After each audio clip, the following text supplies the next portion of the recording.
بسم اللہ الرحمن الرحیم۔ تفسیر عثمانی سورۃ القدر۔ انا انزلناہ فی لیلۃ القدر، ہم نے اس کو اتارا شب قدر میں۔ نمبر 8، وما ادراک ما لیلۃ القدر، اور تو نے کیا سمجھا کیا ہے شب قدر۔ لیلۃ القدر خیر من الف شہر، شب قدر بہتر ہے 1000 مہینے سے۔ نمبر 9، تنزل الملائکۃ والروح، اترتے ہیں فرشتے اور روح۔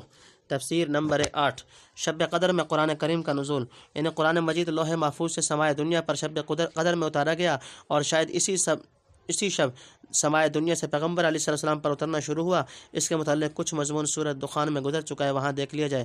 نمبر 9، شب قدر میں نیکی کا 1000 گنا سے زائد ثواب، یعنی اس رات میں نیکی کرنا ایسے ہے گویا 1000 مہینے تک نیکی کرتا رہا، بلکہ اس سے بھی زائد۔ فیہا بإذن ربہم من کل امر سلام یا حتی مطلع الفجر، اس میں اپنے رب کے حکم سے نمبر 1 ہر کام پر، نمبر 2 امان ہے، نمبر 3 وہ رات صبح کے نکلنے تک، نمبر 4۔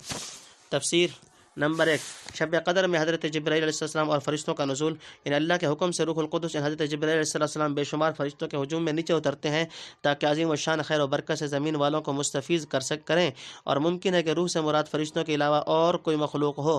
بہرحال اس مبارک شب میں باطنی حیات اور روحانی خیر و برکت کا ایک خاص نزول ہوتا ہے۔ نمبر 2، یعنی انتظام عالم کے متعلق جو کام اس سال میں مقدر ہیں اس کے نفاذ کی تعین کے لیے فرشتے آتے ہیں، کما مرہ فی سورۃ دخان۔ یا من کل امر سے امر خیر مراد ہو، یعنی ہر قسم کے امور خیر لے کر آسمان سے اترتے ہیں، اللہ عالم۔ نمبر 3، امن و سلام کی رات، یعنی وہ رات امن و چین اور دلجمی کی رات ہے، اس میں اللہ والے لوگ عجیب و غریب طمانیت اور لذت و حلاوت اپنی عبادت کے اندر محسوس کرتے ہیں، اور یہ اثر ہوتا ہے نزول رحمت و برکت کا جو روح و ملائکہ کے توسط سے ظہور میں آتا ہے۔ بعض روایات میں ہے کہ اس رات جبرائیل اور فرشتے عابدین و ذاکرین پر صلاۃ و سلام بھیجتے ہیں، یعنی ان کی حق میں رحمت و سلامتی کی دعا کرتے ہیں۔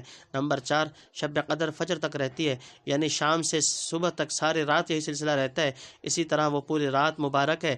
تنبیہ، قرآن سے معلوم ہوا کہ وہ رات رمضان شریف میں ہے، شہر رمضان الذی انزل فیہ القرآن، اور حدیث صحیح میں بتلایا کہ رمضان کے اخیر اشرہ میں، خصوصاً اشرہ کی طاق راتوں میں اس کو تلاش کرنا چاہیے۔ پھر طاق راتوں میں بھی 27ویں شب پر گمان غالب ہوا ہے، واللہ عالم۔ بہت سے علماء نے تصریح کی ہے کہ شب قدر ہمیشہ کے لیے کسی ایک رات میں متعین نہیں، ممکن ہے ایک رمضان میں کوئی رات ہو، دوسرے میں دوسری۔ سورۃ القدر اپنے اختتام کو پہنچی۔